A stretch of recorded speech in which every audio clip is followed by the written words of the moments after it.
Selama 3 tahun aku menyamar menjadi menantu miskin, dan di hari pernikahan adik iparku, dia menghinaku di depan bosnya. Setelah kejadian itu, mereka semua terkejut saat tahu sebenarnya. Sebelum kita mulai lebih lanjut, yuk, tekan tombol suka, serta tombol subscribe agar tidak ketinggalan kisah menarik lainnya.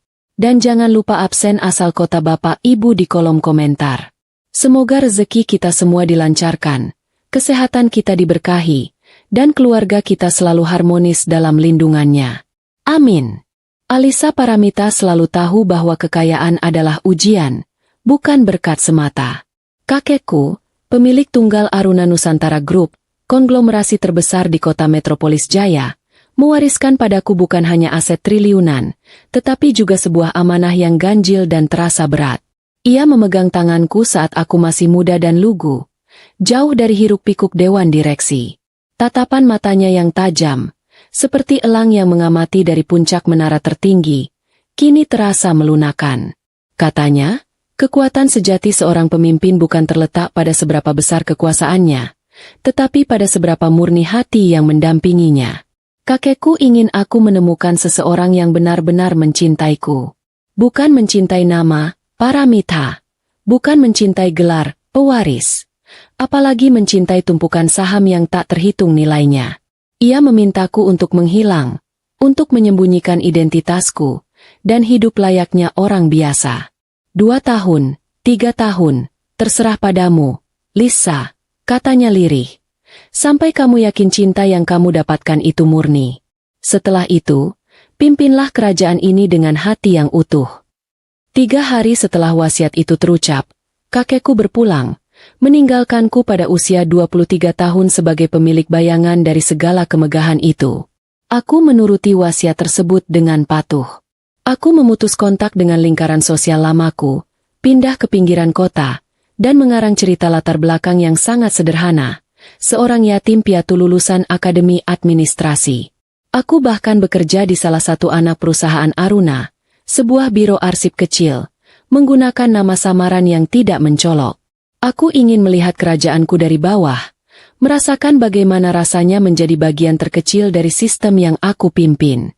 Ironisnya, untuk mencari kejujuran, aku harus memulai dengan kebohongan terbesar dalam hidupku. Di sanalah aku bertemu dengan Devan Wijaya. Devan, seorang planner proyek di sebuah bank kecil seberang kantorku, sangatlah sederhana, jujur, dan memiliki tawa yang menular. Ia tak pernah bertanya soal keluargaku atau latar belakang finansialku. Kencan pertama kami bukan di restoran bintang 5, melainkan di kedai soto pinggir jalan, di mana dia dengan cekatan memayungiku saat hujan deras. Dia sungguh tulus, polos, dan sama sekali tidak ambisius. Di matanya, aku hanyalah Alisa, gadis biasa yang terkadang terlihat lelah setelah seharian bekerja di kantor arsip. Setahun kemudian, kami menikah. Pernikahan itu sangat sederhana, hanya dihadiri beberapa teman dekat dan, tentu saja, keluarga Devan. Sambutan dari keluarga Devan sangatlah dingin, bahkan cenderung membeku. Madam Nirmala, ibu mertuaku, sejak awal sudah menentang keras.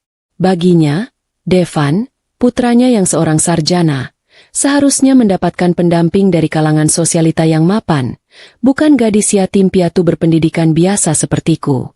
Kisha, adik iparku yang manja dan angkuh, bahkan menolak datang ke acara pernikahan kami, beralasan aku hanya akan membawa malu. 3 tahun berlalu, dan aku masih memegang teguh rahasia itu. Devan tidak tahu bahwa kantor arsip tempat aku bekerja paruh waktu hanyalah kedok. Setiap minggu, aku terbang bolak-balik ke luar negeri atau ke kantor pusat rahasia Aruna Nusantara Group, menghadiri rapat dewan direksi yang sangat tertutup. Aku memimpin perusahaan, membuat keputusan investasi miliaran, dan merombak struktur korporasi. Sementara di rumah, aku adalah Alisa si pengangguran, istri Devan yang kerjanya hanya di rumah saja. Dinding kebohongan ini, yang tadinya terasa melindungi, kini mulai terasa seperti penjara yang menyakitkan. Setiap hari, aku harus menelan pil pahit hinaan dari Madam Nirmala dan Kisha. Aku sering sekali mendengar variasi dari kalimat yang menusuk, seperti, "Alisa, kamu itu jadi istri kok tidak becus." Masak air saja gosong. Atau, Devan, kamu ini benar-benar tidak beruntung, dapat istri pengangguran yang bisanya cuma menghabiskan gaji. Devan sendiri, suamiku yang baik hati, selalu bersikap pasif. Ketika keluarganya melontarkan kalimat-kalimat pedas itu, ia hanya akan memberiku tatapan, sabar ya, sayang, atau, ibu memang begitu. Kata-kata itu, yang seharusnya menghibur, justru terasa seperti pengkhianatan kecil setiap harinya. Aku tahu Devan mencintaiku, tapi ia terlalu lemah untuk membela diriku di hadapan keluarganya. Suatu kali, di acara keluarga besar, Kisha menyindirku habis-habisan di depan semua orang. Ia bercerita bagaimana dia baru saja direkrut oleh sebuah perusahaan teknologi terkemuka. Alisa, kamu tahu kan, di perusahaanku itu, orang-orangnya pintar semua. Lulusan luar negeri. Bukan kayak yang cuma lulusan D3. Bisanya cuma di rumah. Devan, yang melihat air mataku menggenang, hanya menepuk bahuku dan berbisik. Sudah, jangan didengarkan. Kisha kan memang begitu. Devan benar-benar pria sederhana. Saat kami pertama menikah, aku ingin membelikannya jam tangan yang bagus. Jadi aku membelikannya jam tangan yang sangat mahal dari Swiss. Dia melihatnya dan berkata, "Wah, bagus sekali, sayang. Tapi ini terlalu mahal pasti. Aku tidak mau pakai. Lebih baik pakai jam tangan yang aku beli di pasar malam. Itu tahan banting." Aku hanya bisa tertawa getir dalam hati. Andai saja dia tahu bahwa jam pasar malamnya itu mungkin hanya bernilai sepersekian detik dari bunga tabunganku. Lucunya, aku bahkan harus menyembunyikan kartu kredit platinumku di laci pakaian dalam agar dia tidak curiga dengan batas limitnya yang tidak masuk akal. Pernah juga Madam Nirmala datang ke rumah kontrakan kami dan menatap seluruh perabotan dengan jijik. "Rumah kok sempit begini? Alisa, kamu tidak punya selera ya? Atau jangan-jangan kamu tidak bisa membelinya karena kamu pengangguran?" Aku hanya tersenyum tenang. Tentu saja, aku bisa membeli seluruh kompleks perumahan itu jika aku mau. Tapi, aku harus ingat, aku sedang menjalani misi. Aku membiarkannya pergi dan kemudian, dalam satu panggilan telepon singkat, aku membeli perusahaan pembuat sofa yang Madam Nirmala banggakan. Kepuasan kecil seorang shadow CEO memang terkadang datang dari hal-hal yang sangat receh. Namun, di balik lelucon internal ini, rasa sakit itu tetap nyata. Aku bertanya-tanya, apakah kakekku salah? Apakah cinta murni itu benar-benar ada? Aku sudah mendapatkan Devan, tetapi sebagai paket lengkap, aku juga mendapatkan rasa sakit dan hinaan dari orang-orang yang seharusnya menjadi keluargaku. Aku hanya bisa menghela napas panjang, menatap pantulanku di cermin. Wajah lelah, rambut yang dikuncir seadanya, dan kemeja sederhana. Pantulan ini adalah Alisa si istri biasa. Pantulan ini adalah kebohonganku yang tak berujung. Aku selalu memimpikan momen di mana aku bisa jujur pada Devan. Momen di mana aku bisa berkata, "Mas, sebenarnya aku adalah pemilik perusahaan yang Kisha banggakan itu." Namun, setiap kali aku melihat bagaimana Devan gentar di hadapan ibunya, setiap kali ia memilih kedamaian palsu daripada membela harga diriku, niat itu selalu kurungkan. Aku tidak mau tahu jawaban dari pertanyaan itu. Aku takut jika dia tahu aku kaya, dia akan berubah menjadi sama dangkalnya dengan keluarganya. Aku takut jika aku mengungkapkannya, dia akan membela diriku bukan karena cinta, melainkan karena ia takut kehilangan kekayaan. Waktu terus berjalan, membawa kami menuju hari terbesar bagi Kisha, hari pernikahannya di Grand Imperial Ballroom. Hari itu, segala kepura-puraan akan mencapai batasnya. Aku tahu itu. Alisa Paramita, sang pemilik tahta, harus kembali ke medan perangnya sebagai seorang istri yang dianggap remeh. Alisa Paramita selalu mendefinisikan dirinya sebagai seorang yang pragmatis, tetapi jatuh cinta pada Devan adalah tindakan paling irasional yang pernah ia lakukan. Aku bertemu Devan saat aku benar-benar sedang menjadi orang lain. Aku sengaja menyamar, hidup di apartemen kontrakan yang sempit dan pengap, jauh dari penthouse dan private jet yang menjadi rutinitas asliku. Aku harus mencari pekerjaan biasa untuk memenuhi tuntutan peran. Devan bekerja di bank seberang jalan, sering menghabiskan makan siangnya di warung Tegal langgananku. Dia tidak pernah memandangku dengan nafsu materi, tatapannya selalu penuh perhatian, menganggapku setara, bahkan saat aku hanya mengenakan kaos oblong lusuh dan membawa bekal nasi dengan lauk seadanya. Sikapnya yang tidak peduli pada label dan status itulah yang membuatku jatuh. Sebagian besar pria yang kutemui di lingkaran sosial lamaku hanya membicarakan saham, golf, dan brand mobil terbaru. Devan hanya bicara tentang laporan kerjanya yang membosankan, bagaimana ibunya selalu memintanya mencari istri yang kaya, dan impiannya untuk membeli rumah kecil dengan kebun yang cukup luas untuk menanam cabai. Aku hanya butuh istri yang sederhana, Lisa, katanya suatu malam, sambil memegang tanganku di atas meja warung kopi. Seseorang yang bisa membuatkanku kopi pahit di pagi hari. Permintaan itu sungguhlah ringan. Sangat jauh dari tanggung jawab memimpin konglomerasi. Aku memberinya janji itu, dengan air mata yang menahan rahasia besarku. Pernikahan kami hanya dihadiri kerabat terdekat, dan di sana, aku pertama kali merasakan tekanan dari keluarga Wijaya. Madam Nirmala, Ibunda Devan, tampak seperti ratu yang turun tahta di sebuah kerajaan kecil. Gaun sutra bermernya kontras dengan kebaya sederhana yang kupakai. Ia bahkan tidak repot-repot menyembunyikan kekecewaannya. Devan, desisnya saat menyalamiku. Kamu harusnya bisa dapat yang lebih baik. Yang punya bisnis keluarga, setidaknya. Kisha, adik iparku, datang sebentar hanya untuk memamerkan cincin tunangannya yang berkilauan, dan langsung pergi, beralasan acara kami tidak selevel dengan agenda sosialnya.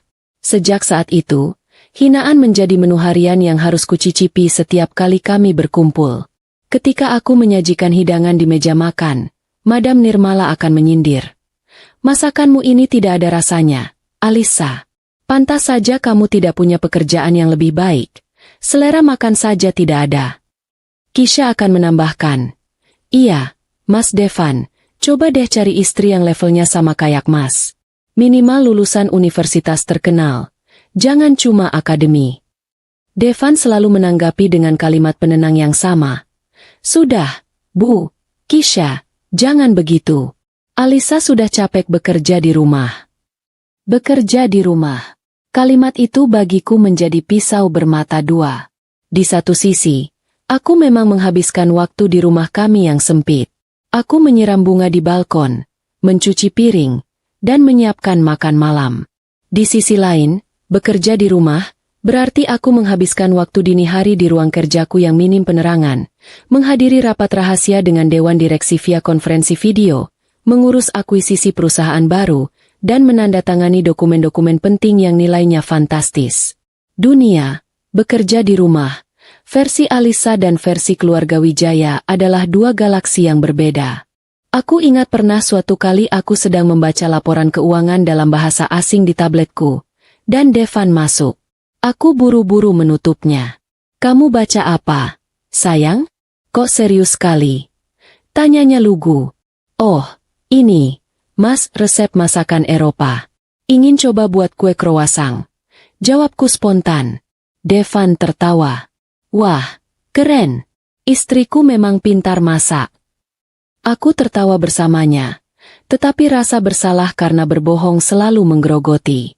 Aku selalu menyembunyikan kemampuan dan kecerdasanku agar tetap sesuai dengan peran istri sederhana yang mereka harapkan, atau lebih tepatnya, yang mereka remehkan. Kesan humor, jeda menyembunyikan identitas sebagai CEO raksasa korporasi ternyata jauh lebih sulit daripada mengurus keuangan perusahaan. Bayangkan, suatu hari aku tidak sengaja menjatuhkan kartu nama asliku di dompet Devan.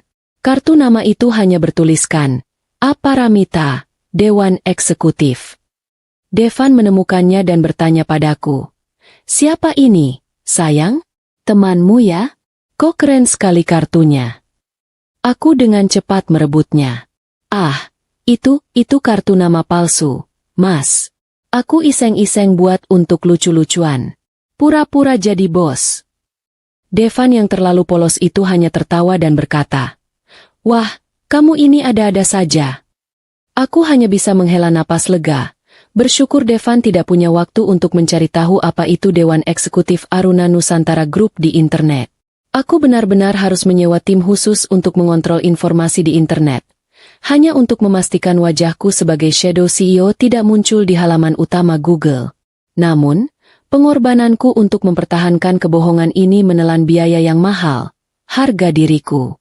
Setiap kali Kisha menyindir statusku, setiap kali Madam Nirmala memandangku dengan tatapan jijik, aku menatap Devan, berharap ia akan melakukan sesuatu, apapun. Aku tidak butuh kemewahan. Aku hanya butuh pembelaan. Tetapi Devan selalu memilih jalan yang sama. Diam, menunduk, dan kemudian meminta maaf secara pribadi saat kami sudah berdua. Maafkan ibu dan Kisha ya. Sayang, kamu tahu. Mereka hanya khawatir aku tidak bahagia. Aku selalu bertanya-tanya, apakah kebahagiaannya lebih penting daripada harga diriku? Apakah ia benar-benar mencintaiku karena aku? Atau karena ia takut melawan ibunya? Aku tidak pernah tahu, dan aku takut untuk mencari tahu. Minggu-minggu menjelang pernikahan Kisha semakin meningkatkan ketegangan. Kisha kini bekerja di PT Sentosa Jaya, sebuah perusahaan teknologi yang sedang naik daun. Sejak mendapat posisi di sana, tingkat kesombongannya melambung tak terbatas. Kisha sering sekali datang ke rumah kami, memamerkan gaji, bonus, dan koneksi barunya. Aku ini loh, Alisa, bisa dapat posisi di sini karena aku pintar. Bukan karena nepotisme atau orang dalam. Kamu kan tidak mengerti hal-hal seperti ini. Bisanya cuma di rumah. Aku tersenyum tipis. PT Sentosa Jaya adalah anak perusahaan yang diakuisisi oleh Aruna Nusantara Group 3 tahun lalu. Sebuah proyek ambisius yang kutangani langsung. Kisha bekerja di bawah direktur utama yang baru kutunjuk, Pak Raditya. Ironisnya, Kisha sedang mati-matian menyombongkan diri di hadapan wanita yang secara teknis adalah atasan dari atasannya. Sudah, kamu fokus saja ya, Lisa. Nanti di hari pernikahanku, kamu tidak usah repot-repot berdandan. Kamu kan tugasnya bantu-bantu di belakang panggung. Jangan sampai tamuku bingung, mana pengantin, mana panitia konsumsi. Kisha berkata dengan tawa mengejek. Devan hanya menatapku dengan tatapan yang selalu sama. Tatapan, sabar ya, sayang. Malam itu, setelah Kisha pergi, aku duduk termenung di sofa kecil kami. Aku menatap Devan yang sedang sibuk dengan ponselnya. Aku merasa lelah, sangat lelah. Kebohongan ini, demi sebuah cinta murni, telah memenjarakanku dalam kebohongan dan penghinaan yang tak ada habisnya. Aku mendapatkan Devan, ya, tetapi dengan harga yang aku bayar. Apakah ini benar-benar cinta murni yang kakekku inginkan? Atau apakah ini hanyalah sebuah eksperimen yang gagal, di mana aku memilih pria yang ternyata terlalu lemah untuk menjadi seorang suami? Pernikahan Kisha akan menjadi batas akhir. Aku memutuskan, apapun yang terjadi pada hari itu, entah aku akhirnya dibela oleh Devan atau dipermalukan lagi, aku akan mengakhiri sandiwara ini. Aku harus tahu kebenaran. Bahkan jika itu berarti menghancurkan pernikahan yang kubangun dengan susah payah. Aku harus memilih, antara mempertahankan cinta yang lemah lembut ini, atau mengambil kembali tahta dan harga diriku. Dan aku sangat siap untuk bertarung. Grand Imperial Ballroom telah disulap menjadi sebuah fantasi kemewahan yang berlebihan, mencerminkan ambisi Kisha dan Madam Nirmala. Langit-langit tinggi dihiasi rangkaian bunga segar yang menjuntai, kristal raksasa berkilauan membiaskan cahaya keemasan, dan musik orkestra mini memainkan alunan klasik yang mahal. Kisha berdiri di pelaminan, tampak bersinar dalam gaun putih megah bertahtakan Swarovski yang berkilau. Ia melambaikan tangan dengan keangkuhan yang tak tertahankan, menikmati setiap detik perhatian yang ia dapatkan. Aku berdiri di sudut ruangan, jauh dari keramaian, tepat di samping area buffet seperti yang Madam Nirmala instruksikan. Aku ditugaskan mengawasi ketersediaan air minum dan memastikan piring kotor segera diangkat. Tugas yang seharusnya menjadi milik koordinator acara. Pakaianku jauh dari kesan pesta. Madam Nirmala menyerahkan padaku sebuah bungkusan plastik kusam pagi itu. Di dalamnya, terdapat kebaya model lama berwarna coklat pudar. Bahannya kasar dan sudah terlihat berbulu di beberapa tempat. Ini kamu pakai, perintah Madam Nirmala tanpa menoleh. Sibuk merapikan tiara Kisha. Itu kebaya ibu waktu masih gadis. Daripada kamu pakai bajumu yang seperti seragam kantor itu, nanti kamu malu-maluin keluarga di depan tamu-tamu penting Kisha. Pakai itu, biar terlihat sopan. Kisha tertawa mengejek, suaranya nyaring dan tajam. Iya, Mas Devan. Lagian, Alisa kan tugasnya di belakang saja nanti. Bantu-bantu. Enggak usah dandan berlebihan. Nanti tamuku bingung. Mana pengantin, mana panitia konsumsi. Kalimat itu menusukku tepat di ulu hati. Itu bukan sekadar penghinaan terhadap penampilan, tetapi penegasan status sosialku yang mereka anggap rendah. Aku menatap Devan, mencari sedikit saja pembelaan. Ia melihat kebaya lusuh di tanganku, lalu menatap ibunya, wajahnya pucat. Bu, apa tidak ada yang lain? Tanyanya pelan, nyaris tak terdengar. Itu kan modelnya. Sebelum ia menyelesaikan kalimatnya, Madam Nirmala sudah menyemburnya. Model apa? Devan? Bagus. Kamu mau istrimu mempermalukan kita? Sudah, Alisa. Jangan banyak protes. Pakai saja. Ibu sudah berbaik hati meminjamkanmu baju. Aku mengambil kebaya itu. Hatiku dingin membeku. Devan kembali menunduk, menghindari tatapanku. Kepentingan Alisa, sang istri, selalu berada di urutan terakhir, di bawah kepentingan ibu dan adik perempuannya. Aku mengganti pakaian di toilet lobi. Saat bercermin, aku nyaris tidak mengenali diriku. Wanita di pantulan itu tampak kuyu, menyedihkan, dan kalah. Persis seperti yang diinginkan keluarga Wijaya. Aku membiarkan pandangan aneh dari beberapa tamu melintasiku. Beberapa mungkin mengira aku staf catering dengan seragam yang salah. Aku membiarkannya. Sementara di seberang ruangan, Devan terlihat tertawa lepas bersama teman-temannya, sengaja tidak melihat ke arahku. Tiba-tiba, musik orkestra berhenti. Pembawa acara mengumumkan dengan suara lantang, mengundang semua mata ke pintu utama. Dan hadirin sekalian, mari kita sambut tamu kehormatan kita di malam hari ini. Beliau yang kita hormati, Direktur Utama PT Sentosa Jaya, Bapak Raditya. Kisha yang semula duduk di pelaminan langsung berdiri tegak. Senyumnya merekah lebar, tegang dan kaku. Seorang pria berusia akhir 40-an, mengenakan setelan jas biru tua yang elegan dan berwibawa, berjalan masuk. Itu adalah Pak Raditya. Kisha mengabaikan suaminya, bergegas turun dari pelaminan dan setengah berlari menyambut bosnya. Pak Raditya. Ya ampun, terima kasih banyak sudah datang. Saya nervous banget, Pak. Kisha menyambutnya dengan berlebihan, nyaris membungkuk. Aku mengamati interaksi itu dari jauh, menahan senyum sinis. PT Sentosa Jaya adalah anak perusahaan divisi teknologi Aruna Nusantara Group. Aku sendiri yang menyetujui laporan kinerjanya bulan lalu. Ironis sekali. Kisha sedang mati-matian mencari muka di depan seseorang yang secara teknis adalah bawahan dari wanita yang sedang berdiri di sudut ruangan, memakai kebaya kusam. Alisa. Suara melengking Madam Nirmala memecah lamunanku. Ibu mertuaku memberi isyarat dengan tangannya, menunjuk gelasnya yang kosong. Haus. Cepat ambilkan air. Aku menghela napas. Aku mengambil segelas air mineral dari meja buffet dan mulai berjalan melintasi kerumunan, menuju meja Madam Nirmala. Untuk sampai ke sana, aku harus melewati Kisha yang masih asyik berceloteh riang dengan Pak Raditya. Iya, Pak, saya memang punya visi besar. Saya yakin saya bisa jadi manajer termuda di sana. Kisha berkata bangga. Saat aku berjalan melewatinya, Kisha tiba-tiba melihatku. Matanya menyipit, menatap kebaya kusam dan gelas air di tanganku. Sebuah ide kejam yang muncul secara impulsif melintas di wajahnya.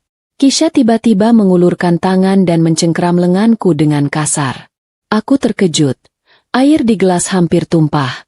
Nah, Pak Raditya, pas banget, seru Kisha. Tawanya nyaring dan menarik perhatian beberapa tamu di dekat mereka. Pak Raditya menoleh, sedikit terganggu oleh interupsi itu. Devan dan Madam Nirmala melihat adegan itu dari meja mereka. Madam Nirmala tersenyum bangga, mengira Kisha sedang mengakrabkan kami. Devan, Sebaliknya, tampak pucat. "Bos, kenalkan." Kisha menarikku lebih dekat ke depan Pak Raditya, memutarku sedikit seolah sedang memamerkan barang. Ia menunjuk wajahku dengan dagunya.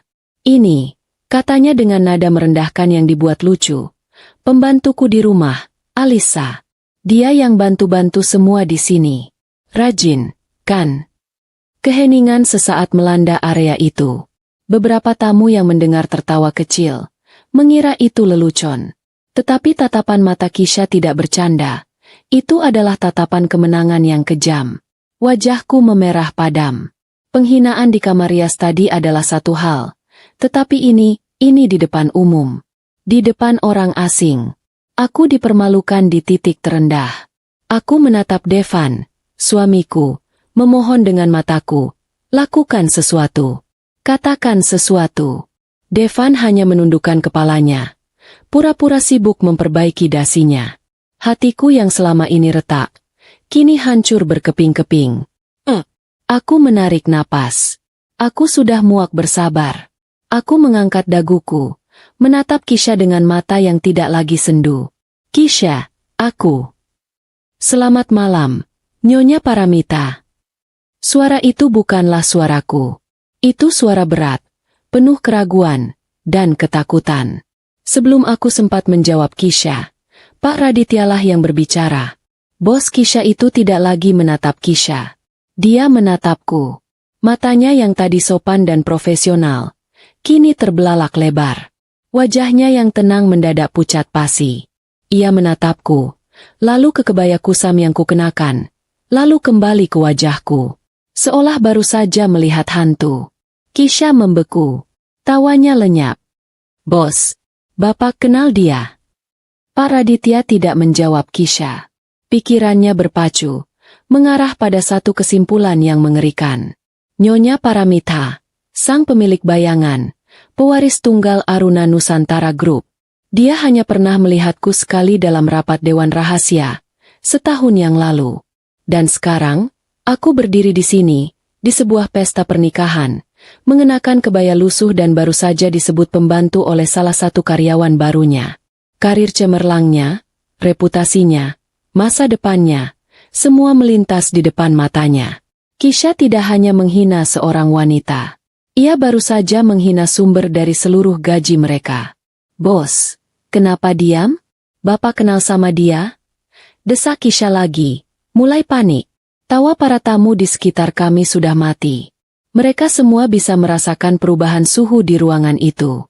Di mejanya, Devan merasakan firasat buruk yang menusuk perutnya. Ia melihat pucatnya wajah Pak Raditya. Ia melihat ekspresi Alisa yang anehnya tenang. Terlalu tenang. Aku menarik napas perlahan. Permainan telah berakhir.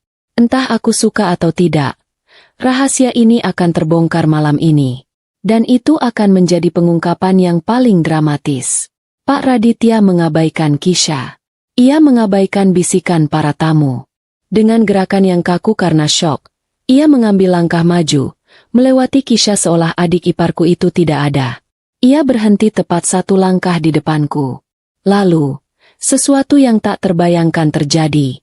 Pak Raditya, Direktur Utama PT Sentosa Jaya yang angkuh dan dihormati, pria yang fotonya baru saja dimuat di majalah bisnis terkemuka, membungkukkan badannya dalam-dalam. Bukan sekadar anggukan sopan. Itu adalah bungkukan 90 derajat dari pinggang. Sebuah gestur penghormatan tertinggi, tanda ketundukan absolut. "Nyonya Paramita," ucapnya lagi. Kali ini suaranya lebih keras dan bergetar karena panik. "Maafkan saya, Nyonya. Saya sama sekali tidak tahu. Saya tidak menyangka akan bertemu Nyonya di acara ini. Ini suatu kehormatan yang tak terkira, Nyonya." Jika tadi hanya hening, kini ruangan itu seperti disedot seluruh udaranya. Kisha terhuyung mundur selangkah. Mulutnya terbuka, tetapi tidak ada suara yang keluar. Ya Tuhan! Dia panggil apa? Kenapa Pak Raditya membungkuk seperti itu? Aku menatap puncak kepala Pak Raditya yang tertunduk. Aku merasa sedikit kasihan pada pria itu. Ini bukan salahnya. "Pak Raditya," kataku, Suaraku terdengar jelas di tengah keheningan. Tenang, berwibawa, dan dingin. Sangat berbeda dengan suara lirih Alisa si pembantu beberapa detik lalu. Silakan tegakkan badan. Tidak perlu seformal itu. Pak Raditya menegakkan tubuhnya, tetapi wajahnya masih pucat dan penuh rasa bersalah. Ia menatap kebaya kusam yang kukenakan dengan ngeri. Nyonya, pakaian Nyonya. Oh, ini. Aku tersenyum tipis, melirik kebaya coklat itu. Hadiah dari keluarga. Senyum tipis itu lebih menakutkan bagi Pak Raditya daripada bentakan apapun. Tidak. Jeritan Kisha memecahkan suasana. Ia tidak bisa menerima ini. Ini merusak pestanya. Ini merusak citranya. Bos, apa yang Bapak lakukan? Kisha kini benar-benar histeris. Ia melangkah maju dan menarik-narik lengan jas Pak Raditya. Kenapa Bapak membungkuk pada pembantu ini? Bapak salah orang. Ini pasti salah orang. Madam Nirmala dan Devan sudah berlari kecil menghampiri kami. Kisha, ada apa? Tanya Madam Nirmala. Napasnya tersengal. Dan kamu, Alisa, kamu apakan tamu Kisha? Kamu bikin ulah apa lagi? Madam Nirmala langsung menyalahkanku. Seperti biasa, Devan mencoba menengahi. Wajahnya penuh kebingungan. Maaf, Pak, ini istri saya, Alisa. Mungkin Bapak salah. Kisha menunjukku dengan jari gemetar. Bos, ini Alisa, istri Mas Devan. Dia pengangguran. Dia cuma lulusan akademi. Saya bilang dia pembantu. Itu karena itu kenyataannya. Kisha memohon padaku, matanya melotot, memintaku untuk mengonfirmasi kebohongan yang selama ini Kisha yakini. Pak Raditya menepis tangan Kisha dari lengannya dengan kasar. Wajahnya yang tadi pucat kini memerah karena amarah. Amarah pada Kisha, karyawan baru yang bodoh ini telah membahayakan segalanya. Lulusan akademi? Desis Pak Raditya, menatap Kisha dengan mata menyala. Pengangguran? Ya, dia tidak bekerja. Kerjanya cuma di rumah, menumpang hidup pada kakak saya. Teriak Kisha. Pak Raditya tertawa. Tawa yang kering dan menakutkan. Menumpang hidup? Astaga, kamu benar-benar tidak tahu apa-apa. Kisha. Apa maksud Bapak? Pak Raditya memandang berkeliling. Para tamu kini sudah membentuk lingkaran kecil di sekitar kami. Ponsel di tangan siap merekam. Kisha. Pak Raditya memulai. Suaranya kini formal dan dingin. Dia sedang dalam mode pengendalian kerusakan. Dia harus menjauhkan dirinya dari bencana ini. Kamu sangat bangga bekerja di PT Sentosa Jaya, bukan? Kisha yang kini mulai menangis karena frustrasi dan bingung, mengangguk cepat. Iya, Pak, iya. Kamu tahu, potong Pak Raditya. PT Sentosa Jaya adalah perusahaan teknologi terdepan. Tapi, apakah kamu pernah repot-repot mencari tahu, siapa pemilik perusahaan kita? Kisha terdiam. Tentu saja, dia tidak tahu. Dia hanya tahu nama bosnya dan besaran gajinya. PT Sentosa Jaya, lanjut Pak Raditya. Suaranya kini terdengar seperti sedang memberi kuliah. Hanyalah satu titik kecil di galaksi besar. Kami adalah anak perusahaan. Satu dari mungkin 100 lebih anak perusahaan lain di bidang properti, retail, dan teknologi. Devan, yang berdiri di sebelah Kisha, mulai gemetar. Ia tiba-tiba teringat sesuatu. Retail? Properti? Perusahaan induk itu, Pak Raditya mengambil jeda dramatis, adalah Aruna Nusantara Group. Nama itu seperti sambaran petir di siang bolong. Aruna Nusantara Group, konglomerasi terbesar di negara ini. Nama yang identik dengan kekayaan yang tak terhitung. Mulut Madam Nirmala terbuka. Aruna? Kisha menggelengkan kepalanya. Tidak. Apa hubungannya? Apa hubungannya? Pak Raditya menatap Kisha seolah wanita itu adalah makhluk paling bodoh di bumi. Hubungannya adalah... Ia berbalik lagi menghadapku. Ia tidak membungkuk kali ini, tetapi ia menundukkan kepalanya dengan hormat. Kisha, Madam Nirmala, Devan, kenalkan. Katanya, suaranya menggema. Beliau adalah atasan saya, dan atasan dari atasan saya.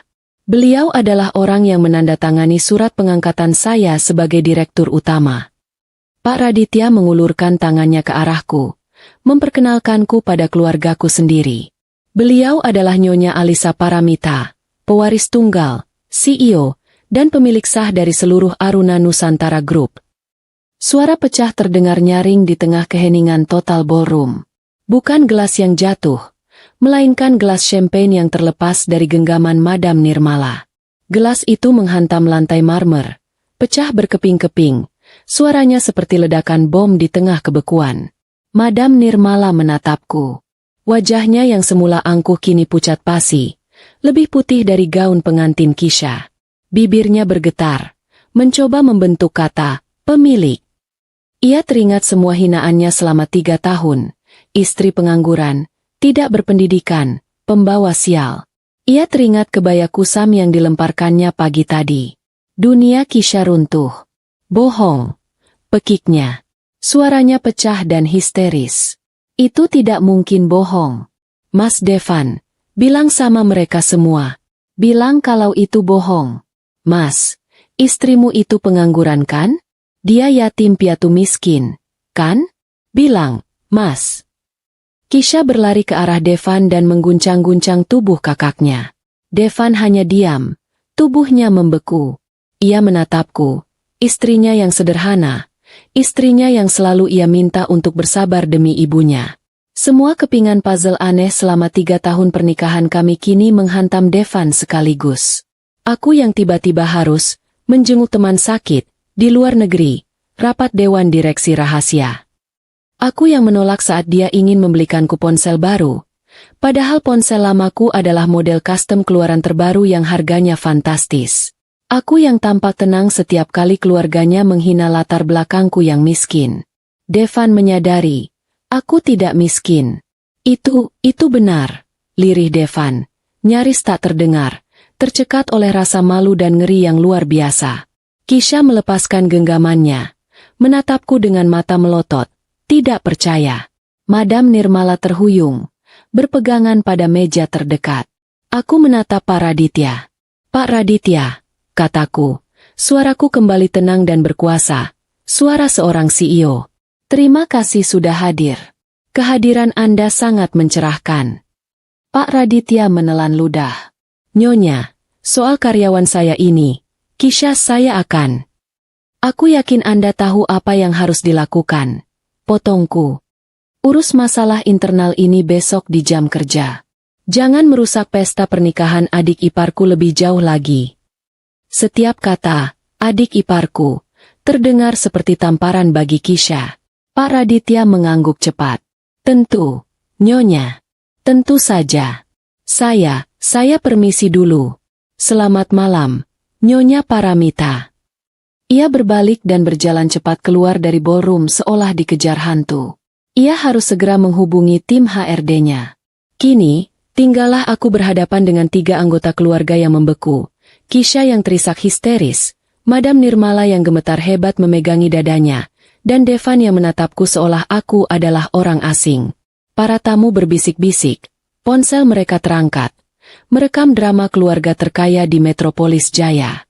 Aku menghela napas panjang. Aku berjalan tenang ke meja terdekat, meletakkan gelas air yang sedari tadi kupegang. Aku tidak lagi membutuhkannya. Ironisnya, di bawah cahaya lampu ballroom, kebaya coklat lusuh yang kupakai kini tampak seperti jubah seorang ratu yang sedang menyamar.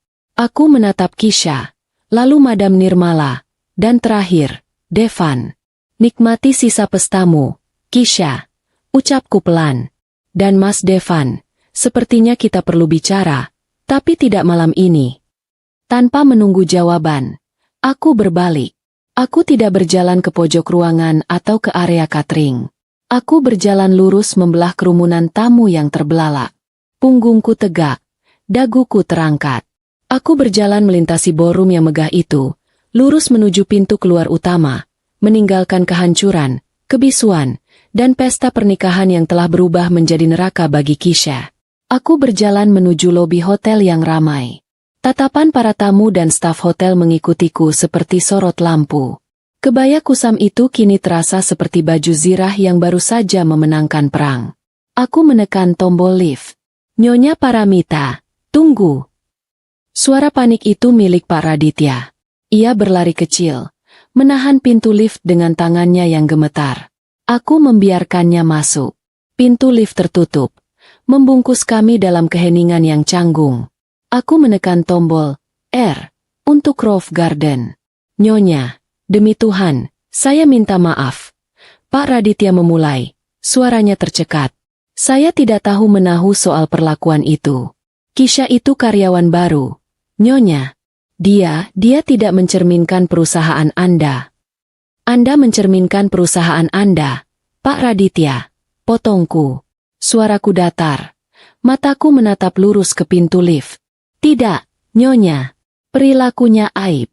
Ini aib bagi PT Sentosa Jaya. Saya akan segera mengambil tindakan. Saya akan pastikan.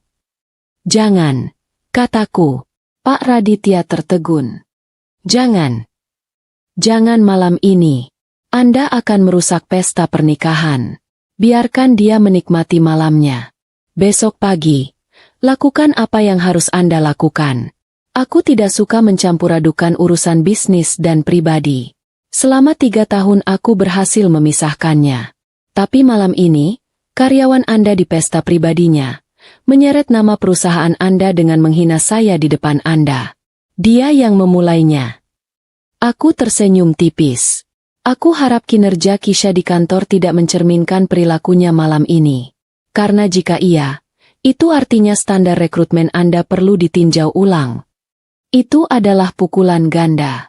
Aku tidak hanya mengkritik Kisha, tetapi juga Pak Raditya. Saya mengerti, Nyonya. Pak Raditya menelan ludah. Saya jamin standar kami tinggi. Ya, Kisha adalah sebuah kehilafan. Sebuah anomali. Tidak akan terulang lagi.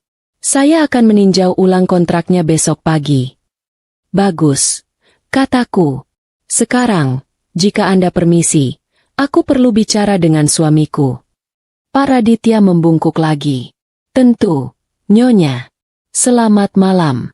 Sekali lagi, maafkan saya. Ia bergegas kembali ke lift. Seolah baru saja lolos dari maut. Aku ditinggal sendirian di taman atap yang sunyi, memandang kerlip lampu kota metropolis Jaya. Babak pertama selesai. Sekarang, babak yang paling sulit. Aku tidak kembali ke ballroom. Aku berjalan menuju kamar hotel standar yang disediakan untuk keluarga, sebuah kamar di lantai 3, jauh dari suite mewah Kisha di lantai 12. Aku membuka pintu, masuk, dan menyalakan lampu. Ruangan itu kecil dan berbau pengharum ruangan lemon murahan. Simbol hidupku bersama Devan, sebuah kepura-puraan yang sempit. Aku baru saja akan melepas kebaya kusam itu ketika pintu kamar dibanting terbuka. Devan berdiri di sana. Wajahnya bukan lagi pucat, tetapi merah padam. Matanya menyala-nyala. Ini bukan Devan yang lemah lembut yang ku kenal.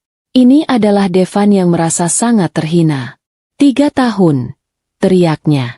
Suaranya serak. Ia membanting pintu hingga tertutup. Aku berbalik menghadapinya. Punggungku lurus. 3 tahun apa, Mas? 3 tahun kamu bohong sama aku. Devan melangkah maju, menunjuk wajahku. Alisa Paramita, CEO Aruna Nusantara Group. Kamu mempermainkan aku. Kamu mempermainkan seluruh keluargaku. Aku menatap jari telunjuknya yang gemetar. Turunkan tanganmu, kataku dingin. Jangan suruh-suruh aku. Aku suamimu. Atau kamu lupa? Mungkin kamu pikir aku salah satu dari direkturmu yang bisa kamu perintah. Aku tidak pernah berbohong padamu, Mas, kataku. Suaraku mulai bergetar karena emosi yang kutahan. Tidak bohong.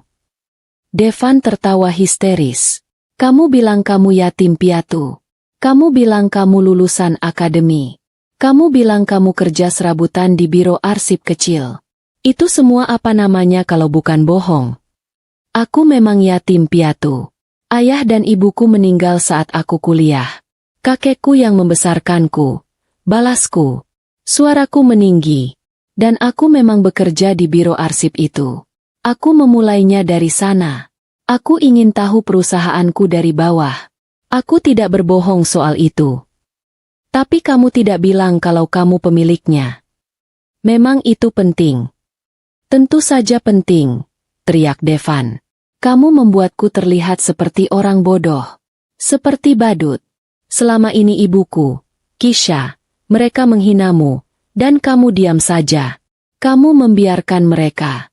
Kamu membiarkan aku terlihat seperti suami tidak becus yang tidak bisa membela istrinya. Padahal istrinya.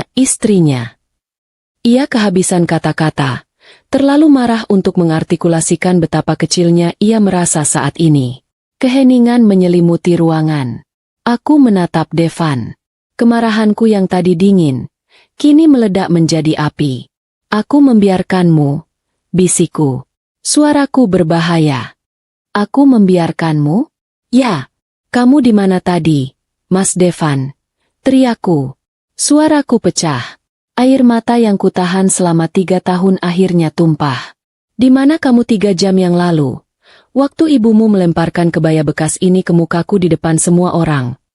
Aku mencengkeram kain kusam itu. Di mana kamu? Waktu Kisha tertawa dan bilang aku akan mempermalukanmu? Kamu di sana. Kamu melihatnya. Dan kamu diam. Kamu pura-pura sibuk dengan ponselmu. Devan mundur selangkah, terkejut oleh ledakan emosiku. Dan tadi, lanjutku, air mataku mengalir deras. Di mana kamu? Waktu adikmu di hari pernikahannya menarikku dan menyebutku pembantu di depan bosnya, di depan ratusan tamu, kamu ada di sana. Kamu mendengarnya. Dan kamu diam. Kamu menunduk. Kamu sibuk dengan dasimu. Aku kan minta kamu sabar. Aku tidak tahu. Kalau saja aku tahu siapa kamu, aku pasti. Devan tergagap. Aku berhenti menangis seketika. Wajahku yang basah oleh air mata kini mengeras.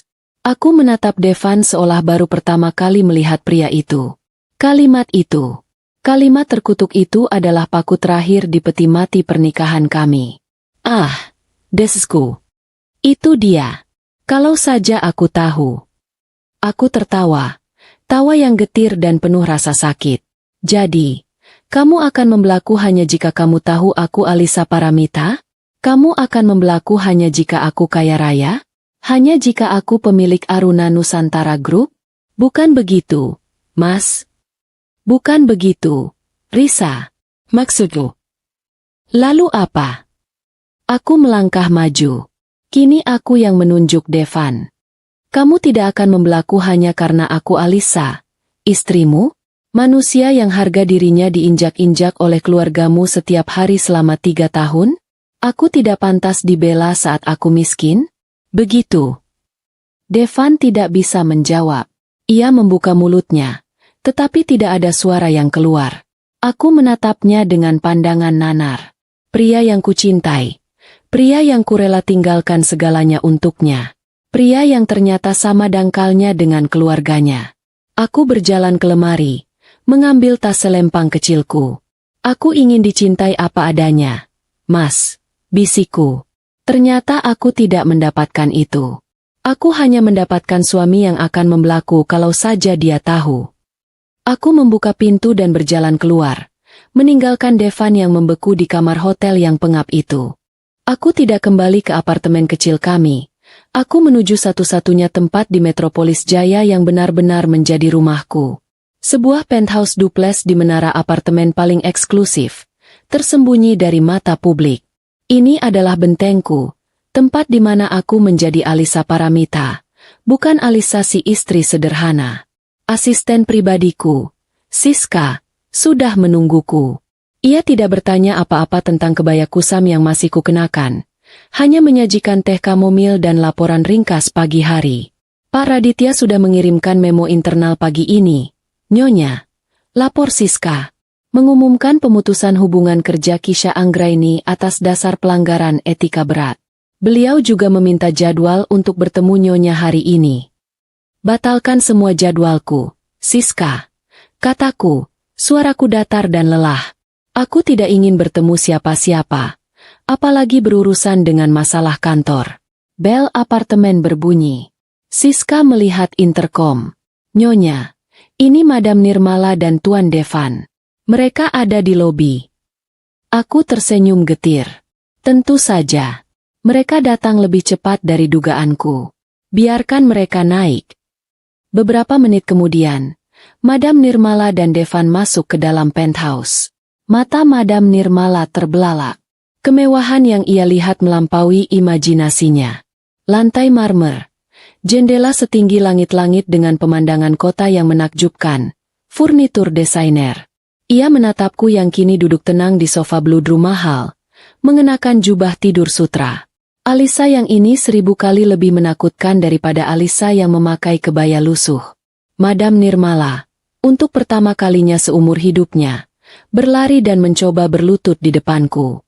Alisa, nak, tangisnya histeris, lebih kencang dari tangisan Kisha semalam. Ia mencoba memeluk kakiku. Maafkan ibu, nak. Ibu salah. Ibu hilaf. Ibu buta. Maafkan ibu sudah menghinamu selama ini. Ibu tidak tahu. Sungguh ibu tidak tahu. Aku berdiri dengan cepat. Jangan lakukan itu, Madam. Tidak ada rasa kasihan yang tersisa di hatiku. Hanya rasa lelah yang mendalam. Ibu tidak tahu apa? Tidak tahu kalau aku kaya. Tanyaku pelan. Jadi, kalau aku tetap miskin, semua hinaan itu boleh? Begitu, Madam. Tentu saja tidak, nak. Maksud ibu. Madam Nirmala tergagap. Devan hanya berdiri mematung di dekat pintu. Wajahnya pucat dan matanya bengkak. Ia tidak tidur. Sama seperti aku. Kisha. Alisa. Kasihan Kisha. Tangis Madam Nirmala kini mengubah taktik. Ia beralih ke poin yang paling ia pedulikan. Dia dipecat. Nak, pekerjaan itu segalanya bagi dia. Dia baru saja menikah. Kasihan suaminya. Tolong, Alisa, telepon bosnya. Minta dia kembalikan pekerjaan Kisha. Ya, ibu mohon. Aku menatap Devan. Kamu tidak mau bicara, Mas? Devan akhirnya mengangkat wajahnya. Menatapku dengan mata memelas. Alisa, tolonglah. Kasihan Kisha. Pekerjaannya. Hatiku yang semalam retak, kini hancur berkeping-keping tanpa sisa. Setelah semua yang terjadi, setelah pertengkaran kami, Devan datang ke sini bukan untuk meminta maaf padaku, bukan untuk memohon demi pernikahan kami. Ia datang sebagai perantara Kisha. Aku menyadari segalanya dengan jelas. Mereka hanya peduli pada status dan uangku. Mereka tidak datang untuk menyelamatkan kami. Mereka datang untuk menyelamatkan pekerjaan Kisha. Kasihan. Ulangku pelan. Dulu ibu bilang, kasihan Mas Devan dapat istri pengangguran sepertiku. Sekarang ibu bilang, kasihan Kisha. Lucu sekali. Aku menatap Madam Nirmala. Pekerjaan Kisha adalah urusan profesional. Itu keputusan Pak Raditya berdasarkan etika perusahaan. Aku tidak akan ikut campur. Tapi kamu bisa, jerit Madam Nirmala. Kamu kan pemiliknya. Justru karena aku pemiliknya, aku tidak bisa, kataku dingin. Dan soal pernikahan. Madam Nirmala dan Devan sama-sama menahan napas. Maafkan ibu, nak, jangan ceraikan Devan. Devan tidak salah apa-apa. Dia suamimu. Dia mencintaimu. Madam Nirmala kembali memohon. Aku menatap suamiku. Mencintaiku? Pria yang berdiri di sana membiarkan ibunya memohon demi pekerjaan adiknya. Alih-alih memohon demi pernikahan kami. Cukup, Madam, kataku. Suaraku kini tanpa emosi. Aku tidak akan menceraikan Mas Devan hari ini. Madam Nirmala menghela napas lega. Syukurlah, syukurlah. Tapi, lanjutku, menghentikan kelegaan wanita itu. Aku sudah selesai. Aku menatap Devan lurus-lurus. Aku tidak akan kembali ke rumah kecil kita. Aku tidak akan kembali ke rumah Madam. Aku tidak akan pernah lagi menjadi Alisa yang kalian kenal. Kepura-puraan itu sudah berakhir. Aku berjalan mendekati Devan. Aku berdiri di depan suamiku. Semalam aku meninggalkanmu. Sekarang aku memberimu pilihan. Pilihan apa, Alisa? Bisik Devan. Aku menunjuk sekeliling penthouse itu, ke arah kemewahan yang seharusnya menjadi miliknya. 1. Ikut aku ke sini. Tinggalkan semuanya. Mulai dari nol, sebagai suamiku Devan, bukan sebagai anak Madam Nirmala atau kakak Kisha. Kita bangun pernikahan yang jujur. Di mana kamu melihatku sebagai istrimu, bukan sebagai dompetmu atau statusmu. Aku berhenti sejenak, menunggunya menyerap kalimat itu. Kemudian aku menunjuk Madam Nirmala yang menatapku dengan ngeri. Atau 2, kembali ke rumah ibumu. Urus Kisha, tenangkan dia. Tetaplah menjadi anak dan kakak yang baik. Tapi jika kamu memilih itu, aku menarik napas panjang. Anggap saja pernikahan kita selesai. Aku akan mengurus surat-suratnya. Devan gemetar. Ini adalah ultimatum. Bukan ancaman, tapi penawaran yang jujur. Aku telah membuka semua kartuku. Alisa, kamu tidak bisa. Aku bisa. Aku sudah melakukannya. Kataku. Pikirkan baik-baik. Mas, aku beri kamu waktu 24 jam. Kamu tahu di mana aku berada. Aku berbalik. Tidak lagi memandang Devan atau Madam Nirmala. Siska, tolong antar tamuku ke bawah. Aku berjalan menuju ruang kerjaku. Sebuah ruangan dengan pintu kayu ek besar yang kokoh. Aku membukanya, masuk, dan menutup pintu itu dengan pelan namun mantap. Devan ditinggalkan di ruang tamu yang mewah itu. Membeku. Ia berdiri di antara ibunya yang menangis ketakutan, dan pintu ruang kerjaku yang tertutup. Pintu yang memisahkan kehidupan lamanya dan masa depannya.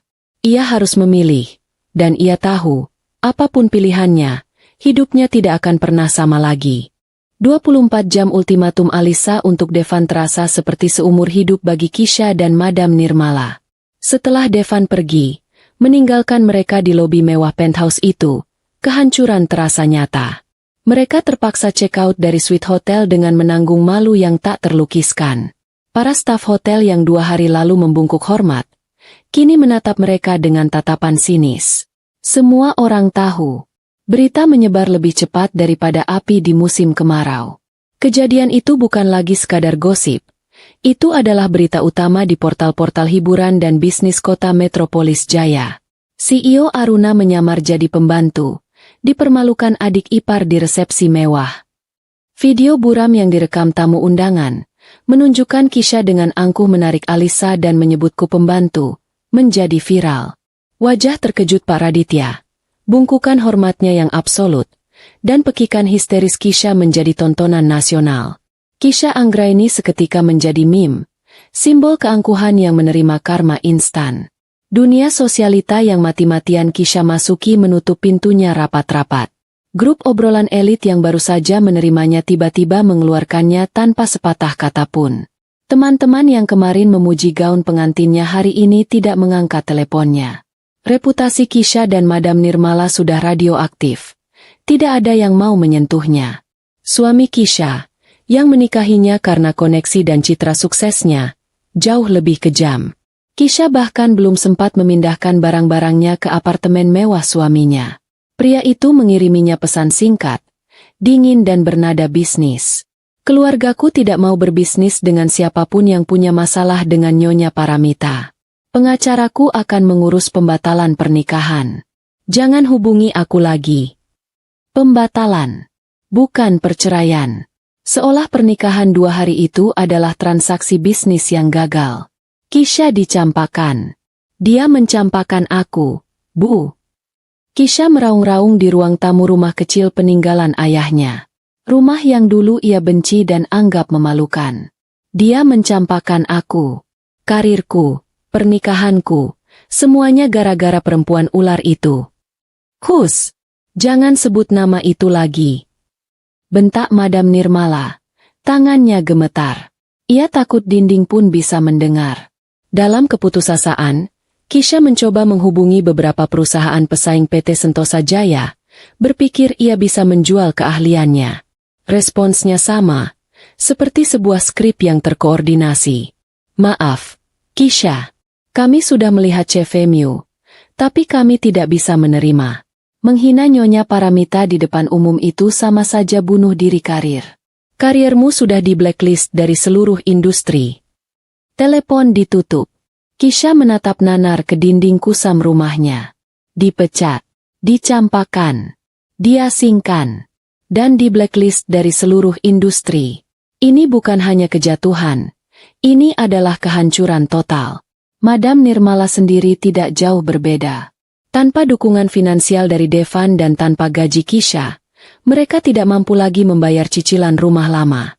Mereka terpaksa pindah ke rumah kontrakan kecil di gang sempit. Tipe tempat yang dulu selalu mereka hina.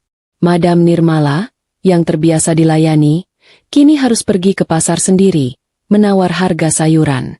Ia harus memasak dan mencuci sendiri. Kesan humor, jeda Madam Nirmala, yang seumur hidupnya hanya mengenal mentega impor, pernah mencoba membeli mentega curah di pasar. Ia kembali dengan menangis karena penjualnya tidak mau melayaninya dengan sebutan Nyonya, dan malah memanggilnya Bu Haji. Ia bahkan mencoba membayar sayuran dengan kartu kredit platinum lamanya, yang tentu saja sudah dibekukan karena tidak ada dana. Aku mendengar cerita ini dari sopir lamaku yang kebetulan berpapasan dengannya, dan aku hanya bisa tersenyum masam. Dunia telah berputar, dan ketinggian yang dulu mereka nikmati kini menjadi kedalaman yang menyakitkan. Madam Nirmala hidup dalam penyesalan yang menggerogoti. Bukan penyesalan tulus karena telah menyakitiku, tetapi penyesalan dangkal karena telah salah menghina orang yang sangat kaya. Penyesalan itu menjadi racun hariannya. Kisha adalah tragedi terbesarnya. Setelah berbulan-bulan menganggur, ia terpaksa mengambil pekerjaan, satu-satunya pekerjaan yang mau menerimanya, kasir di sebuah supermarket grosir. Kisha yang angkuh, yang dulu memakai sepatu kristal, kini harus memakai seragam polyester berwarna oranye yang panas dan topi konyol. Suatu hari, rombongan teman sosialita lamanya masuk ke supermarket itu. Mereka melihat Kisha di meja kasir. Kisha menundukkan kepalanya. Wajahnya memerah karena malu yang membakar. Saat ia memindai barang-barang belanjaan mewah mereka, ia akhirnya merasakan apa yang dulu kurasakan. Diremehkan, tidak terlihat, dan dipermalukan. Totalnya Rp3.800.000, bisiknya saat menyebutkan total belanjaan. Karma telah lunas terbayar. Sementara kehancuran Kisha dan Madam Nirmala terjadi, di penthouse eksklusif, aku menjalani waktu 24 jam terberatku. Aku tidak bisa bekerja. Pikiranku dipenuhi oleh Devan. Ultimatum itu bukan hanya untuk menguji dirinya, tetapi juga untuk melindungi hatiku sendiri. Jika ia memilih keluarga lamanya, aku akan tahu bahwa cinta yang kucari selama ini memang tidak murni, dan aku harus melanjutkan hidup.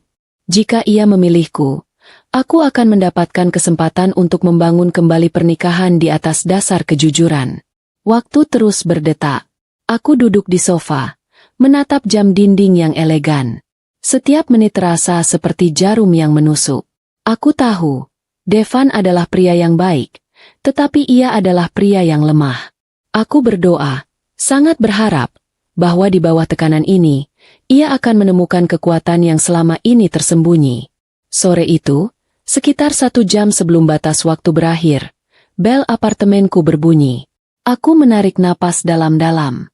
Siska melihat interkom. Nyonya, Tuan Devan sudah datang. Dia sendirian. Aku mengangguk. Suruh dia naik. Jantungku berdebar kencang. Ini bukan tentang uang atau tahta.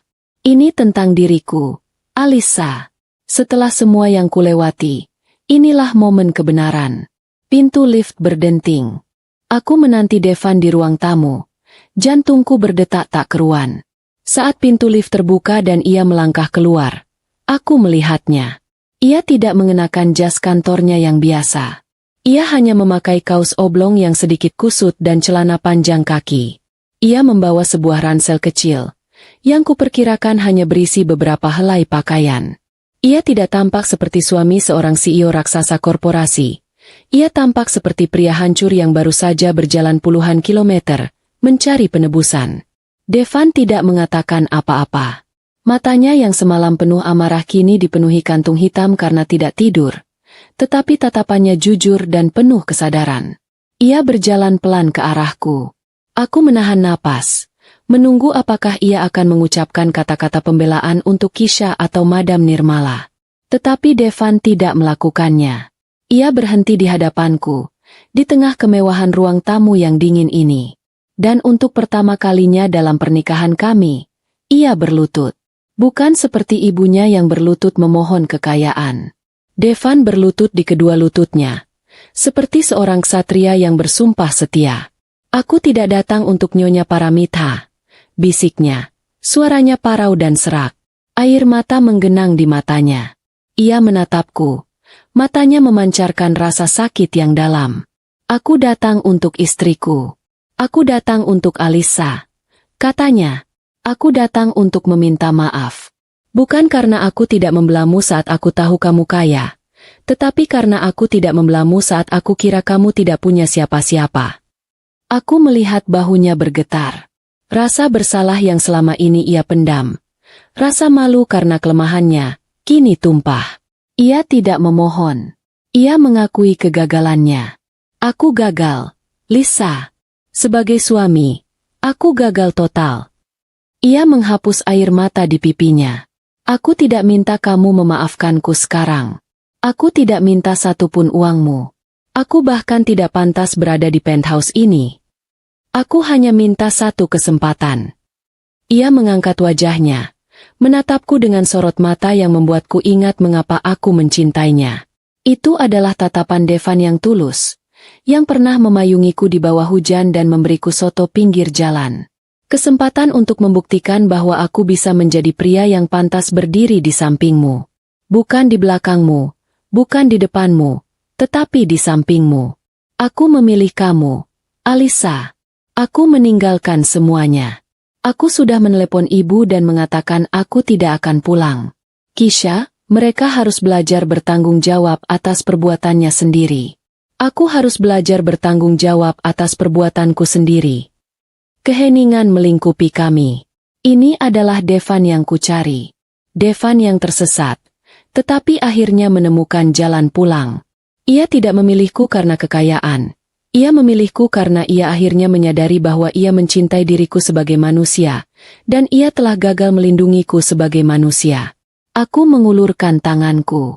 Berdirilah, Mas. Devan meraih tanganku yang terulur.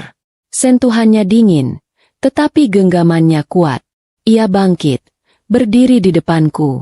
Aku tidak kembali ke rumah ibuku, katanya. Matanya tidak berkedip. Aku datang ke sini dengan satu ransel. Aku tidak punya pekerjaan. Aku tidak punya apa-apa lagi selain kamu. Apa yang harus kulakukan, sayang? Aku tersenyum. Senyum tulus pertama yang kurasakan sejak malam pernikahan Kisha.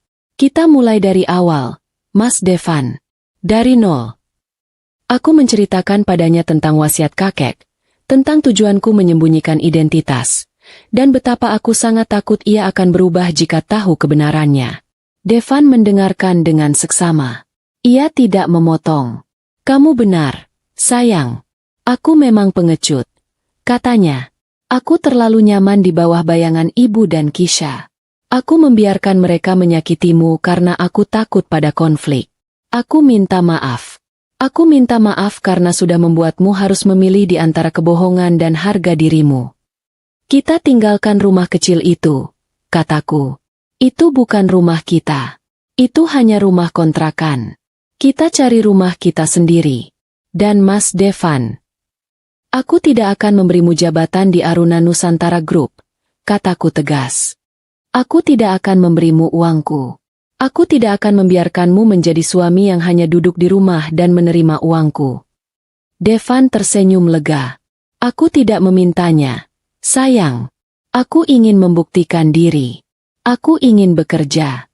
Aku ingin mencari pekerjaan baru. Aku akan membuktikan pada diriku sendiri bahwa aku bisa berdiri di sampingmu, bukan karena aku suamimu, tetapi karena aku adalah Devan, seorang profesional yang kompeten. Bagus, kataku. Kamu bisa melamar pekerjaan. Gunakan namamu sendiri. Gunakan ijazahmu. Tidak ada yang boleh tahu kamu adalah suamiku. Malam itu, kami menghabiskan waktu di penthouse yang mewah itu. Kami tidak tidur. Kami berbicara tentang masa depan, tentang kejujuran, dan tentang bagaimana kami akan membangun kembali pernikahan kami di atas dasar yang kokoh, bukan di atas pasir kebohongan. Paginya, Devan yang sudah menjadi suami, mandiri, itu mencoba membuat sarapan. Ia masuk ke dapur penthouse yang berteknologi tinggi, lengkap dengan peralatan masak chef profesional. Devan yang biasa memasak nasi di rice cooker biasa, kebingungan setengah mati mengoperasikan kompor induksi yang kompleks. Ia akhirnya menyerah dan memasak mie instan di teko listrik, karena itu satu-satunya alat yang ia kenali. Aku tertawa terbahak-bahak melihatnya. Sang suami CEO yang sarapan mie instan di teko listrik. Ternyata, status CEO tidak menjamin kemahiran di dapur canggih.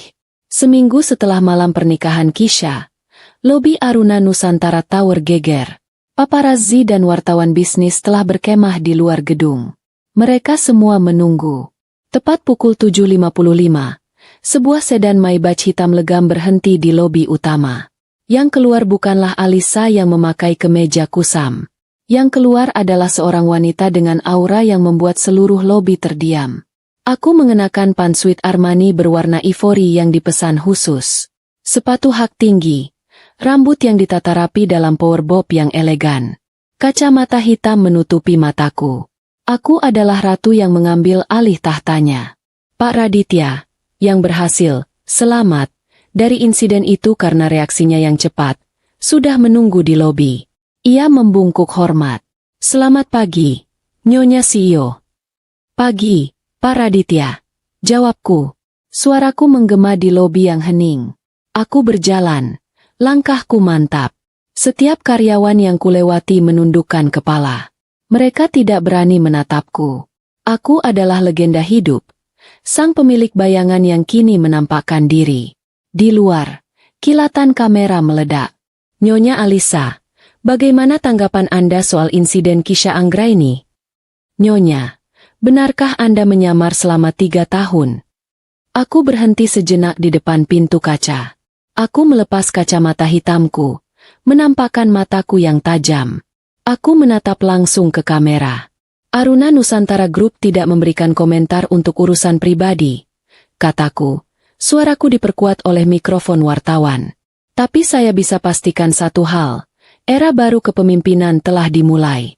Kami akan fokus pada transparansi, integritas, dan etika. Kata etika itu kuucapkan dengan penekanan yang membuat semua orang teringat pada Kisha. Sekarang permisi, saya punya rapat dewan direksi. Aku berbalik dan berjalan menuju lift pribadi. Pintu tertutup. Permainan persembunyianku telah usai. Alisa Paramita telah resmi mengambil alih. Kehidupan baru kami dimulai.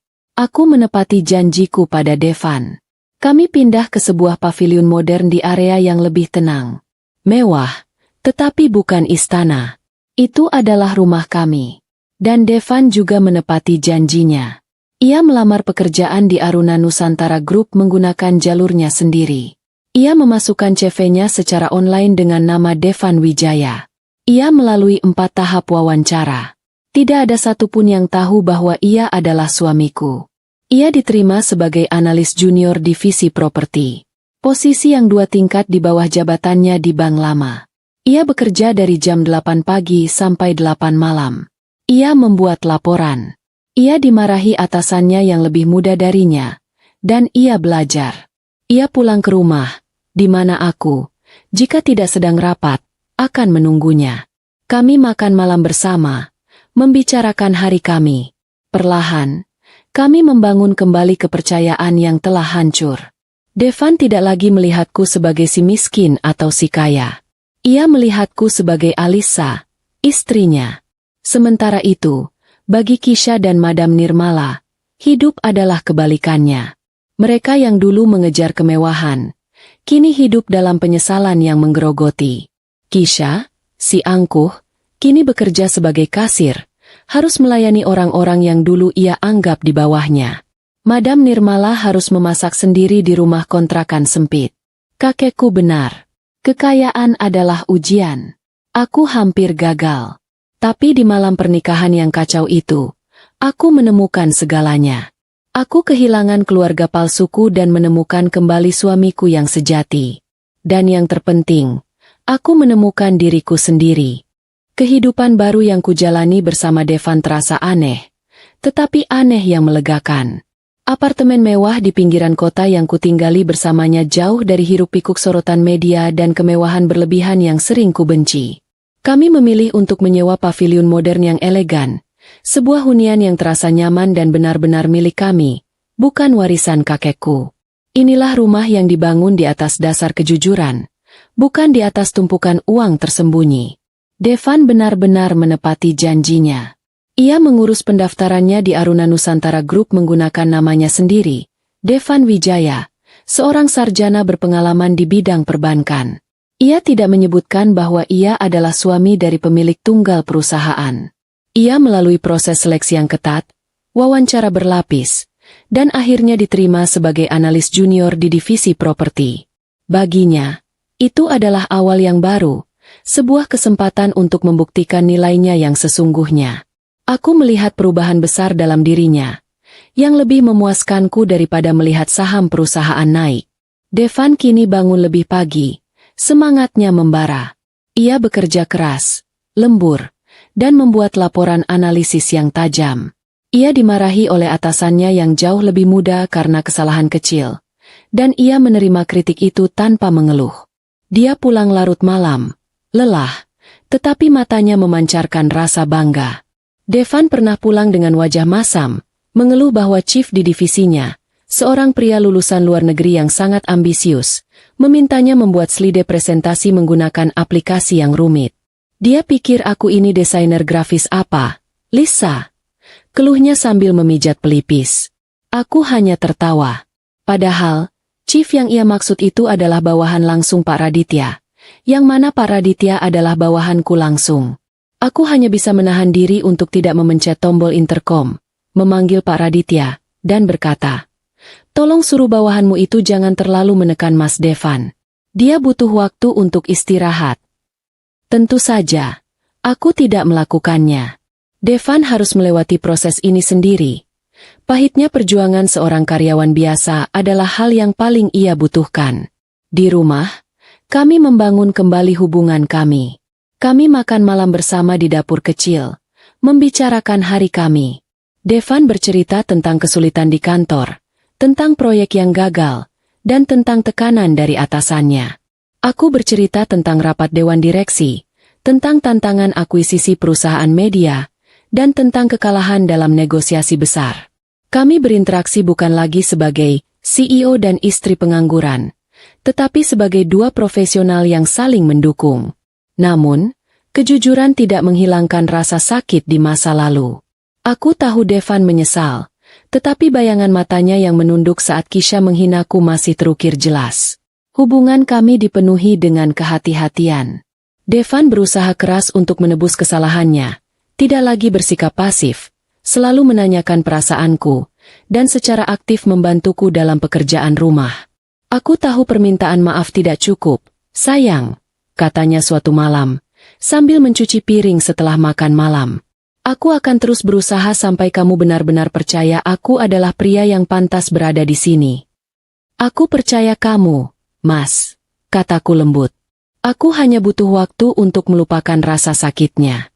Bukan rasa sakit karena hinaan mereka, tapi rasa sakit karena kamu tidak ada di sana untukku. Perjalanan kami adalah tentang menyembuhkan luka batin itu. Devan tidak hanya mendapatkan kesempatan kedua, ia mendapatkan kesempatan untuk menemukan dirinya yang sebenarnya, jauh dari bayangan keluarga yang materialistis.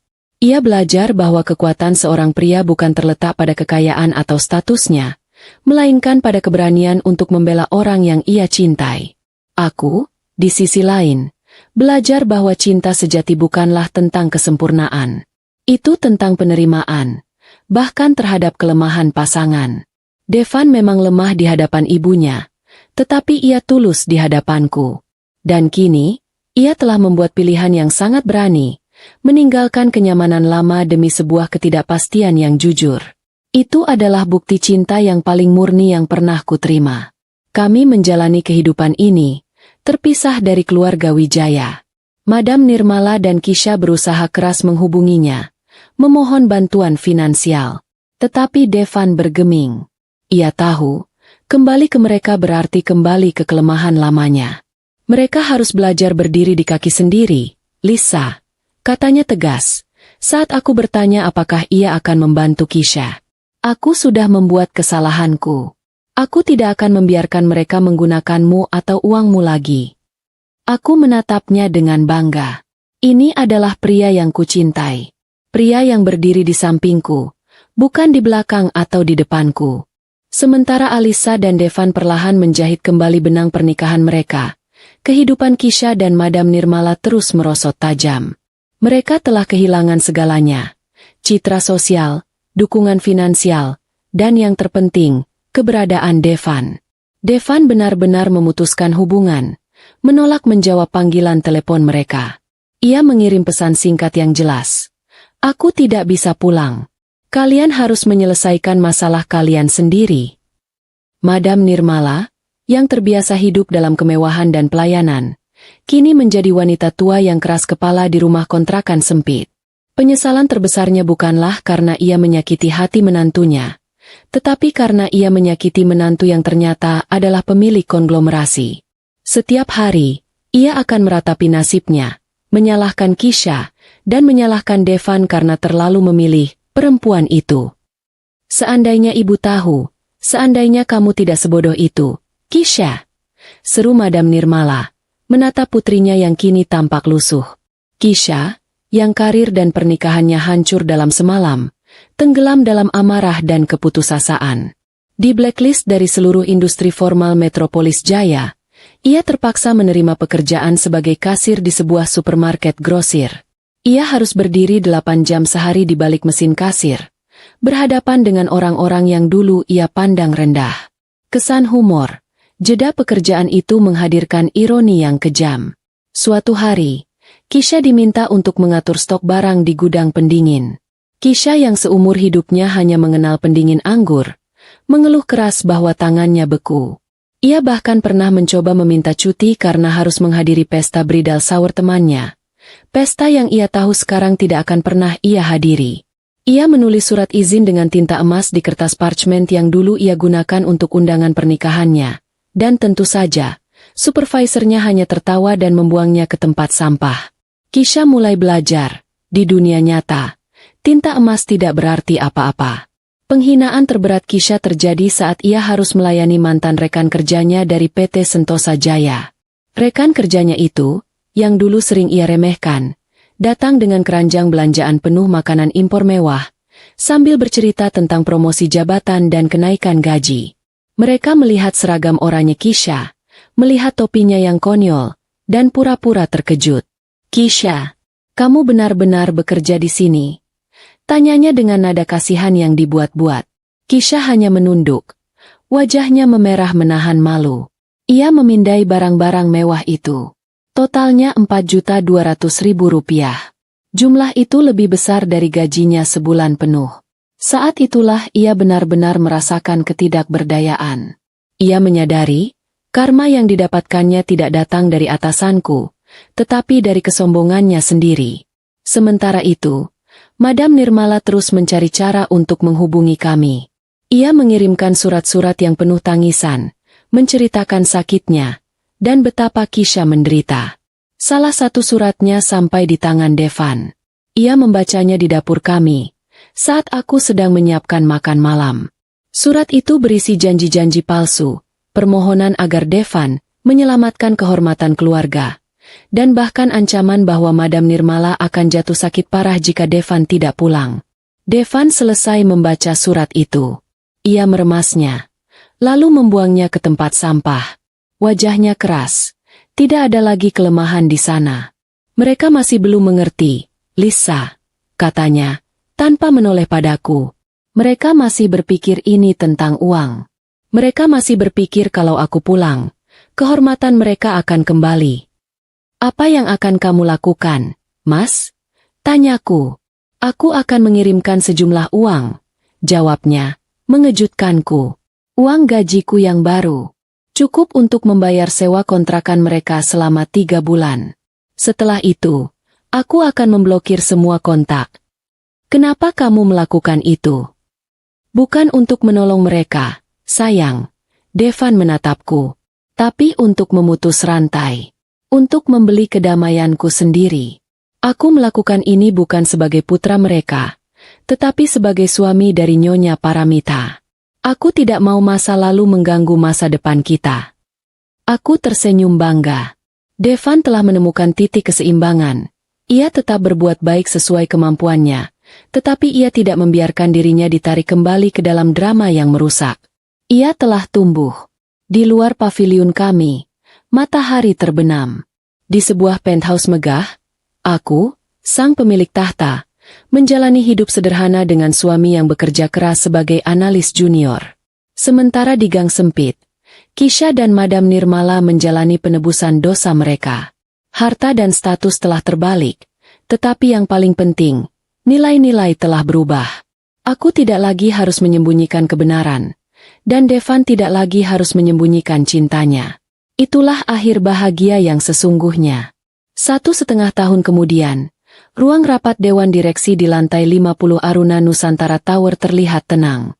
Jendela kaca raksasa menampilkan pemandangan kota metropolis Jaya dari ketinggian, di mana lampu-lampu berkilauan menjadi saksi bisu kebangkitan dan kejatuhan. Di ujung meja mahoni raksasa, aku, Alisa Paramita, duduk sebagai pimpinan rapat. Auraku tenang, tajam, dan penuh kendali. Aku adalah CEO yang dihormati dan sedikit ditakuti. Baik, kataku. Suaraku menggema. Agenda selanjutnya, laporan kinerja kuartal ketiga dari divisi properti. Bapak Devan Wijaya, silakan. Dari tengah meja, Devan berdiri. Ia kini mengenakan setelan yang rapi, bukan lagi planner proyek sederhana. Setelah bekerja keras selama 1,5 tahun, ia kini menjabat sebagai senior project manager di salah satu unit properti utama Aruna. Terima kasih, Nyonya CEO. Devan memulai. Suaranya percaya diri, lantang, dan profesional. Ia tidak menatapku sebagai istrinya. Ia menatapku sebagai atasannya. Ia mulai mempresentasikan datanya di layar besar. Analisisnya tajam, proyeksinya akurat. Ia menguasai materinya. Ia mendapatkan posisi itu karena kemampuannya, bukan karena namanya. Pak Raditya, yang duduk di seberang Devan, mengangguk-angguk setuju. Ia menatap Devan dengan hormat. Pak Raditya sendiri selamat dari insiden ballroom karena reaksinya yang cepat dan kesetiaannya yang teruji. Kini menjadi salah satu direktur kepercayaanku. Setelah Devan selesai dan menjawab beberapa pertanyaan tajam dari Dewan, ia duduk kembali. Laporan yang bagus, Pak Devan, kataku. Proyek mix uset di area baru disetujui. Lanjutkan. Terima kasih, Nyonya CEO. Jawab Devan, sama profesionalnya. Rapat berlanjut. Saat Pak Raditya mempresentasikan laporannya, pandanganku sejenak beralih keluar jendela. Aku tersenyum tipis. Aku teringat malam pernikahan Kisha. Malam yang terasa seperti mimpi buruk, kebaya kusam, hinaan, dan rasa sakit hati. Malam itu adalah malam terburuk dalam hidupku. Namun, malam itu juga adalah malam pembebasan. Malam itu menghancurkan penjara kepura-puraan yang kubangun. Malam itu menghancurkan Devan yang lemah dan membangunnya kembali menjadi pria yang kini duduk di ruang rapat ini. Kakekku benar. Kekayaan adalah ujian. Aku hampir gagal. Tapi di malam yang kacau itu, aku menemukan segalanya. Aku kehilangan keluarga palsuku dan menemukan kembali suamiku yang sejati. Dan yang terpenting, aku menemukan diriku sendiri. Kehidupan baru kami berjalan harmonis. Kami tinggal di paviliun kami, menikmati kesederhanaan di tengah kekayaan. Aku tidak lagi harus menyembunyikan identitas atau pekerjaanku. Devan dan aku adalah tim yang solid, baik di rumah maupun secara profesional. Ia adalah suamiku, dan di kantor, ia adalah salah satu manajer terbaikku. Kesan humor, jeda Devan pernah mengundang chief divisinya, yang dulu sering memarahinya, untuk makan malam di rumah kami. Chiefnya itu terkejut setengah mati melihat paviliun kami yang mewah. Saat chiefnya itu bertanya bagaimana Devan bisa menyewa rumah semewah itu dengan gaji seorang project manager, Devan hanya tersenyum polos dan berkata, "Oh, ini rumah istri saya, Pak. Istri saya kan dulu kerja serabutan di biro arsip. Ternyata dia banyak menabung. Pak, sangat hemat." Aku hanya bisa menahan tawa di dapur, mendengarkan kebohongan paling jujur yang pernah diucapkan Devan. Ya, aku memang menabung. Menabung sejak kakekku mewariskan seluruh Aruna Nusantara Group kepadaku. Di sisi lain, kehidupan Madam Nirmala dan Kisha terus berputar di lingkaran karmanya. Kisha masih bekerja sebagai kasir, menghadapi kenyataan keras. Hubungan mereka dengan Devan terputus total. Uang yang pernah dikirimkan Devan hanya digunakan untuk bertahan hidup, bukan untuk memperbaiki diri. Mereka tetap tinggal di rumah kontrakan sempit, dikelilingi oleh penyesalan dangkal. Madam Nirmala akan selalu menceritakan kisahnya kepada tetangga barunya, tentang bagaimana ia pernah memiliki menantu pemilik konglomerasi, dan bagaimana kesalahan kecil menghancurkan hidup mereka. Ia tidak pernah mengakui kesalahannya. Ia hanya meratapi nasibnya yang tidak beruntung karena salah menghina orang yang tepat. Aku tahu, mereka tidak akan pernah berubah. Dan aku tidak lagi peduli. Di ruang rapat, Pak Raditya menyelesaikan laporannya. "Terima kasih, Nyonya CEO. Itu mengakhiri agenda rapat hari ini." Aku bangkit. "Baik, rapat selesai. Pak Raditya, tolong siapkan dokumen akuisisi perusahaan media yang kita bahas kemarin." Aku berjalan menuju lift pribadiku. Devan menghampiriku, membawa map pekerjaannya.